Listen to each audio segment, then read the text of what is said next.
प्रधानमंत्री नरेंद्र मोदी समेत केंद्र सरकार में शामिल भाजपा नेताओं को जेल भेजने वाले सीमा भारती के बयान पर सियासी बवाल मच गया है। इस बीच लालू यादव की बेटी और राज्यसभा सांसद मीसा भारती बैकफुट पड़ा गई हैं। उन्होंने अपने बयान पर सफाई देते हुए कहा कि मीडिया ने उनकी बातों को तोड़ मरोड़ कर पेश किया है। पाटलिपुत्र लोकसभा सीट से आरजेडी की उम्मीदवार और राज्यसभा सांसद ने मीडिया वालों पर बीजेपी का नैरेटिव चलाने का भी आरोप लगाया है। उनके बयान पर भाजपा नेताओं ने तीखी प्रतिक्रिया दी है। बिहार के डिप्टी सीएम विजय कुमार सिन्हा से लेकर प्रदेश प्रभारी विनोद तावड़े और बीजेपी के राष्ट्रीय अध्यक्ष जेपी नड्डा ने भी कड़ी प्रतिक्रिया दी है। उसके बाद मीसा भारती ने अपनी सफाई दी है। पटना में मीडिया से बात करते हुए मीसा भारती ने बताया उनके बयान को सही तरीके से प्रस्तुत नहीं किया गया बल्कि काट छांट कर चलाया गया है। कहा कि मेरा कहना सिर्फ इतना था कि जो लोग पावर में रहते हैं उनकी गलती और भ्रष्टाचार करेंगे उन्हें जेल जाना पड़ेगा, लेकिन आजकल कुछ मीडिया वाले बीजेपी का एजेंडा चला रहे हैं। उन्होंने कहा कि सुप्रीम कोर्ट ने इलेक्टोरल बॉन्ड को अवैध करार दिया है, लेकिन प्रधानमंत्री नरेंद्र मोदी इस पर कुछ नहीं बोल रहे हैं क्योंकि बीजेपी ने इसके नाम पर काफी चंदा लिया है जो एक तरह से भ्रष्टाचार है।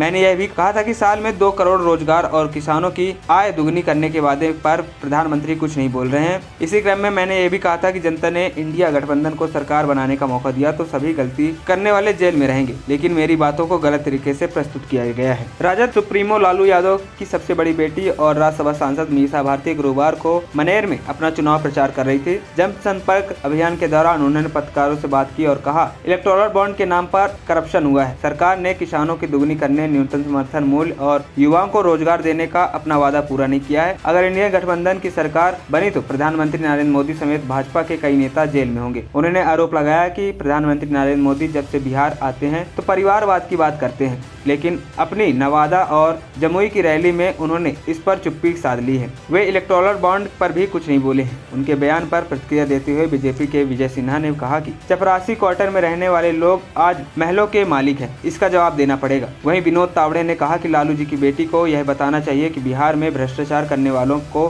कब जेल भेजेंगी। साथ ही राष्ट्रीय अध्यक्ष जेपी नड्डा ने कहा कि लोग प्रधानमंत्री नरेंद्र मोदी पर अनाप शनाप आरोप लगाते रहते हैं।